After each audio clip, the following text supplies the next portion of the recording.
Pluribus has returned this week with episode 3 of the show, and from Albuquerque being on fire in episode 1 to now Carol's home going up in flames due to the grenade that she was given going off. This episode was all about showing us what one would do if they were alone in the country and were riddled with grief, and that's pretty much nothing. From small cuts on the knuckles to grazes all up her arm, this episode showed us the physical toll and the mental toll that this new way of living was giving her, and that the grief that she had was hanging over her like a cloud. With an ending that showed us that Carol might have just found the answer to her problems, let's dive into this one, break down the ending, the symbolism of certain shots, and also the deeper meaning. Here is Pluribus episode 3 ending explained. Just to let you know, this video will contain spoilers. 2,617 days 10 hours before the virus, aka the opening scene. The opening scene in this episode was one that held importance for a lot of different reasons. However, the two main reasons that I feel this scene exists is because first, it connected to the end of the episode when Carol was describing what the feeling of paradise was like when Zosia interrupted and brought up her trip to Norway. And also because it showed how different Carol and Helen actually were, but how being different is something that's a main reason for the beauty in life, and that it can actually bring people together, rather than everybody just being the same. When they first arrived inside of the Koi Suite, Helen was infatuated and loved every element of it. The story behind how every room is only experienced a handful of times before it melts and how every stay is essentially different. This was again something which placed a value on differentiation, rather than everybody experiencing the same thing, like the hive mind. Carol was looking around and she wasn't impressed in the slightest. She was cold, she didn't like the fact that the bed was made out of ice, and she didn't care about the story that Bjorn was telling Helen. Carol even referred to the place that they were staying at as hell, so she really didn't want to be there. Helen, on the other hand, loved the unique nature that it had and the beauty that lay within Norway and the place that they were staying at. So it showed just how different they were as individuals. It could even be captured by this single frame here. Helen had taken off her layers and was embracing the cold, the whole reason that they were there. But Carol was sitting there with multiple layers on, her hood up, and even an extra blanket. When the aurora borealis was lighting up the sky, something that Helen had always wanted to see in her life but never got the opportunity to, she just wanted peace and quiet, and for Carol to just sit and observe the stunning nature of something so natural, rather than dwell on where they were staying and the lack of enthusiasm that she had for it.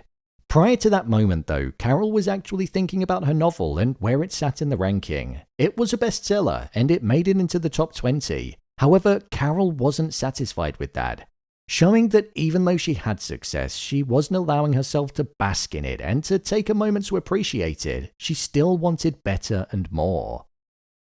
It was actually in the closing moments of this scene when Carol finally looked up at the aurora borealis where we could see it reflecting in her eyes, a beautiful shot, and she gained inner peace for all but a brief moment, and she experienced that beauty that Helen did. It took her time, but she got there in the end. This entire scene established the beauty in people being different, and that even with differences between them, individuality is what can bring people together. With it also serving as being a description that Carol turned to later on in the episode when she was listing some of the most beautiful things on the planet, and it encapsulating what being a part of the collective felt like. It showed that the feeling that she got when she was with Helen was something that became one of the most beautiful things that she'd ever experienced, a feeling that she didn't think she'd feel when she initially walked through that door. This also supported the emptiness and the grief that Carol was feeling, and that Helen was still in her core despite her being gone. 3 days and 3 hours. After we had the opening scene, the next thing that we saw was that Carol was back on the plane and she stopped Zosia from going with Kumba, showing that there was an ounce of care that had started forming for Zosia. Even though she was everyone, there was something about Zosia that resonated with Carol, which showed that the collective were right to send her from the other side of the world to be with her. With her meeting with the others proving to be a failure because none of them wanted to listen to Carol or go along with her when it came to trying to find a way to prevent the hive mind from taking them over, she wanted to know about the other people that made up the 12 that didn't speak English, in case they'd prove to be of any use to her. Manusus from Paraguay, the last person to be found, was the one that she was fixated on and wanted to reach out to. I'm imagining that with Manusus being somebody that wasn't initially found by the collective, and him also being somebody that they were struggling to get information on or communicate with, Carol must have seen a resemblance in the type of behavior that he had, and saw that he must have been feeling the same as what she was. Hence the appeal. They were both isolated, on their own, and frustrated at what happened, so he would have made the perfect ally for her. What I loved about this scene was that it went from him not answering the phone, to him answering and not saying a word, to him then answering and being rude to Carol, and then to him answering and Carol being rude to him. The dial tone constantly being repeated over and over again really encapsulated that sense of frustration that Carol had and the tension that was rising within her. This then climaxed with her slamming the phone on the wall several times, resulting in a few cuts on her hands, showing that her actions and the sense of frustration was causing her harm mentally and physically. This was the beginning of it all, because by the end, those couple of cuts on her hands which got a focus actually ended up going all the way up her arm, and it tied into the destructive nature that she had. The final shot on the plane was her trapping herself inside the tiny bathroom that was there. The camera even being in the corner and her spreading herself across the entirety of it really got across that feeling of claustrophobia. Claustrophobia within her mind due to the frustration and lack of ability to do anything about the issue that she was facing. Carol has the freedom of the whole world and the whole of Albuquerque because there's nobody close to her that's in control of their own mind, but she still feels trapped. It's the most freedom that she's ever had, but this specific scene got across that feeling of her being a prisoner really well. When she returned back to her home, this was the beginning of several shots that were like this, which continued all the way through the episode. These shots from afar that were almost placed in the corner of rooms and on the side of the rooms that felt like they were done to reinforce that there was nobody else there, other than Carol, to capture that emptiness, but also because they wanted us to feel like we were truly there, watching on like a fly on the wall. It made the scenes more immersive in a subconscious way, rather than just being right up close all the time. By this point, we'd already had the scene with Helen at the start, which showed how important she was to Carol. But we then had the scene where Carol's mail was given to her, and at this point, there was an envelope with Helen's name on it, and we saw the pain in Carol's eyes, which was accompanied by mournful music that then began to play in the background. With her also receiving a massage gun, the last gift that Carol would ever receive from Helen, that was when the pain of Helen's passing was placed at the center of the episode. Carol didn't want the collective to ever reference Helen again. Even though all of the memories were a part of the collective, it was almost as if Helen was still there with the way that they were referencing things that she knew, and Carol found it morbid.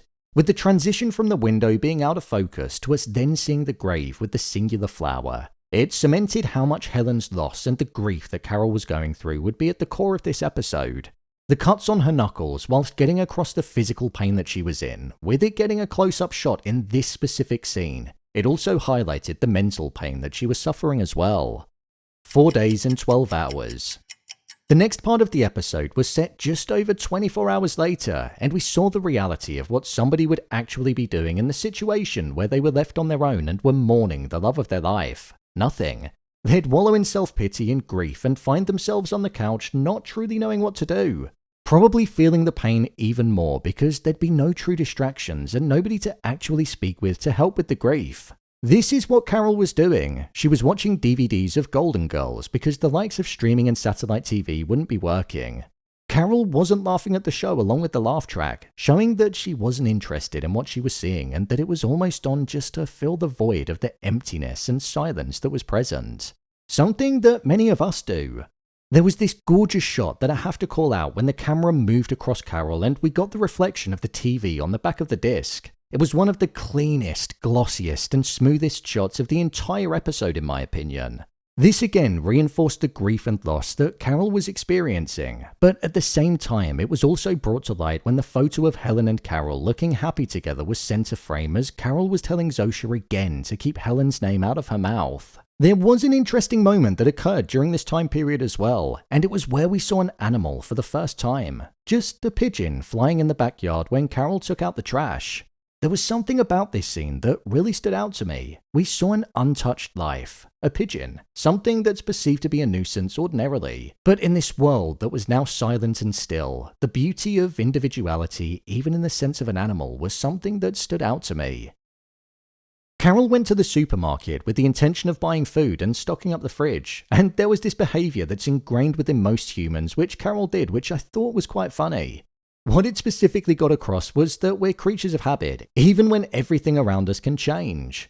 This occurred when, even though Carol could have parked anywhere in the parking lot, she decided to go to a space that was far away from the store, maybe even the space that she usually parked at, and then walked over. Nobody else was going to be arriving there, but still, she parked like people would. It showed that it was something that she didn't even really think about, and it was just a habit. The mindset of the hive mind was something that was brought to the forefront in this scene, and we saw that they had the idea of preservation, one of 2 times that it featured in the episode. It featured here when the food was taken and preserved, but also later on in the episode when the power went out around the entirety of the city, other than Carol's cul-de-sac. This is because they said how it didn't need to be on because they were conserving it. There was no crime that was taking place in the city, and there was no night work that was going on other than essential work. So it connected to that wider plot point of if the world was actually a better place because the planet wasn't being harmed and people weren't either. The scene in the supermarket is something that actually connected to the end of the episode, where we saw that the DHL worker, who was also the nurse, said that he'd give Carol another grenade despite it going off, a bazooka, a tank, and even a nuclear weapon if she asked for it. The seed was planted in this scene because when she asked for all of the food to be returned to the store, they did it. This, as well as the ending of the episode, showed us that the collective are prepared to give Carol whatever she wants because their main purpose, whilst she's not a part of the hive mind, is to keep her happy, and by giving her what she wants, they believe it'll do that. That was why she had that look on her face when he walked away. When the collective were putting all of the items back on the shelves and arriving in the parking lot, it got across the efficiency in which the hive mind operated at and the effectiveness that the collective had by all being joined together as one. It was just extremely synchronized. For me, when seeing the farmer's market store completely empty like that, it painted the haunting reality that things weren't going to be easy for Carol. It wasn't just like the world was empty and she had to navigate it. It was a stark reminder that these people are essentially after her and they wanted her to join them. They were preserving resources for themselves, not for her. 4 days and 14 hours. This was the final timestamp that we saw in the episode, and this was all about building towards the conversation surrounding the title of the episode, Grenade. Carol made a loose comment about how there was nothing wrong with her that a hand grenade wouldn't fix, essentially implying that she just wanted to be out of this world and like she was going to explode. However, the collective took it in a literal sense and actually provided her with a real grenade. When Carol was speaking to Zosia, the grenade being in frame and then also being in the middle of the both of them was showing us that it was essentially like a ticking time bomb, and it would be the very thing that gets between them and cause destruction. Almost symbolizing as well the threat level that Zosia and the collective was to Carol when the time eventually came for her to be recruited and become one of the worker bees, as she put it. It was here where we learned a little bit more about the collective and that it was their biological imperative to spread. Zosia described it as an urge within them, like if somebody was drowning, it would be like throwing them a life preserver, and in this situation, the virus was the life preserver. The collective believed that it was all about giving the humans a better view of life by all being one and stopping them from drowning. But what were they drowning from? The things that make us all individual, basically. Our individual jobs, being stuck in traffic, being unhappy, and our relationships. Things that can cause us trouble and things that we do often moan about, but even though we moan, they can often be the things that bring us joy. How do we know what true happiness is if we've never been unhappy? Work might suck, but the relationships that get formed there can often be positive. And yeah, couples fight, but it's the love that brings them back together. Zosia said how Carol was drowning, which it seems like she might well be. She's lost the love of her life and she was now alone. But even prior to that, she was always chasing success. She has a drinking problem, which was seen being shown to us again when she replaced the water that she was going to be taking her medication with gin. And she's also on a type of medication which is usually taken to help with anxiety and depression. Yes, Zosia could take all of that pain away, but feeling that pain is what makes Carol human, and something Vince wants us to think about. Is it better to be part of the group if the world is a better place, or is it selfish to actually want individuality if it comes with more harm and pain? The episode then climaxed with the hand grenade exploding, and Carol's life truly being in turmoil because it was once Albuquerque that was on fire, but now it was her home. Zosia was also wounded, and the handheld camera running over and shaking towards her was something that really encapsulated that panic and sense of responsibility that Carol felt. Like I said at the start of the video, what began with a few cuts on her knuckles due to frustration and her actions were now grazes and cuts up her arm, symbolizing that her pain was even worse because now her home was destroyed. When Carol found out that the collective were willing to give her weapons of destruction, even though she caused destruction, there was a look in her eyes as if there was a sense of realization that she'd just discovered. Personally, I think this was because she realized that whatever she asked for, she'd basically get. My review of the episode.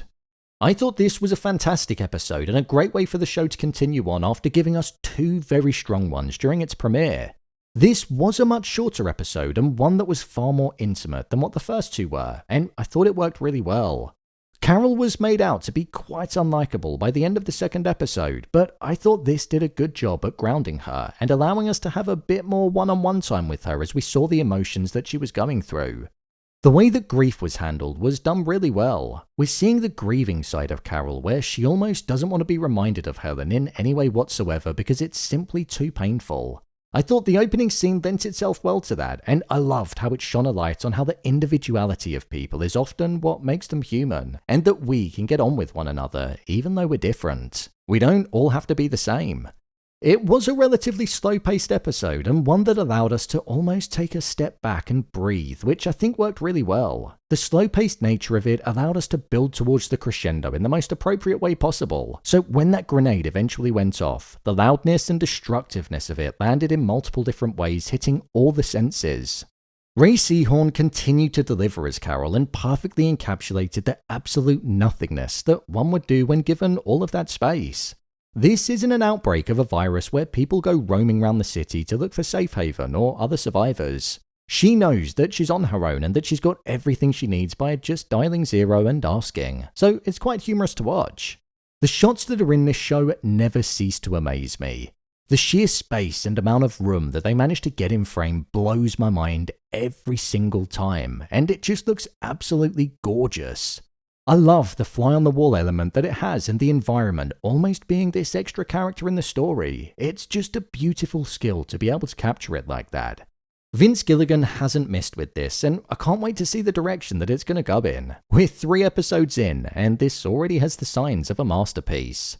So, there you have it, Pluribus Episode 3 Ending Explained. If you want to see every episode of Pluribus being broken down, then check the playlist below. And don't forget to subscribe so you don't miss future videos. I'm breaking down every episode. What did you think of this episode? Share your thoughts in the comments. As always, thanks for tuning into the video and I'll see you in the next one.